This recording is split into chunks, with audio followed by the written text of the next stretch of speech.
کی۔ لاہور کے علاقے بھاٹی گیٹ میں سیوریج لائن میں گرنے والی 9 ماہ کی بچی کا 16 گھنٹے بعد بھی کوئی سراغ نہ ملا۔ ریسکیو اداروں نے گزشتہ شب بچی کی ماں کی لاش 3 کلومیٹر دور سے نکال لی تھی۔ پولیس نے ابتدا میں شوہر کو جھوٹی اطلاع کے الزام میں حراست میں لے لیا تھا، لیکن خاتون کی لاش ملنے کے بعد شوہر کو رہائی ملی۔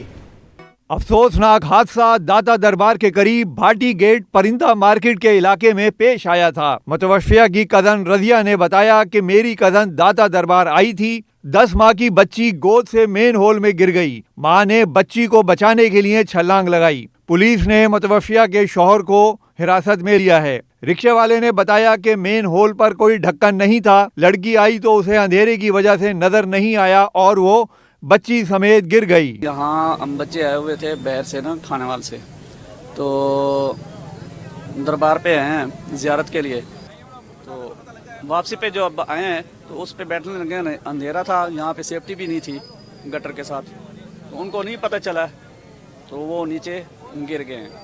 D I G operation Faisal Kamran نے کہا کہ تحقیقات کر رہے ہیں، متاثرہ فیملی کو اعتماد میں لے کر کارروائی کی جائے گی۔ بالکل جہاں سے یہ نکلی ہے وہاں پہ بھی دیکھا، ظاہر ہے انسانی باڈی ہی وہاں سے ملی ہے نا، اور دوسری بات یہ کہ ٹائم کا ڈفرنس یہ ضرور دیکھنا چاہیے کہ جس وقت یہ پروسیس ہو رہا تھا اس وقت واٹر فلو تیز ہوتا ہے، وہ پیک آورز ہوتے ہیں۔ اس میں فیملی جس طرح بات کرے گی، فیملی کا جو بھی اوپینین ہوا اس کے مطابق ہم کارروائی کریں گے۔ پولیس کو کارروائی کرنے میں کوئی اس طرح کا حرج نہیں۔ ریسکیو اہلکار 10 ماہ کی بچی کو مسلسل تلاش کر رہے ہیں۔ رشتہ دار حسرت و یاس کی تصویر بنے اس انتظار میں ہیں کہ بچی زندہ سلامت مل جائے۔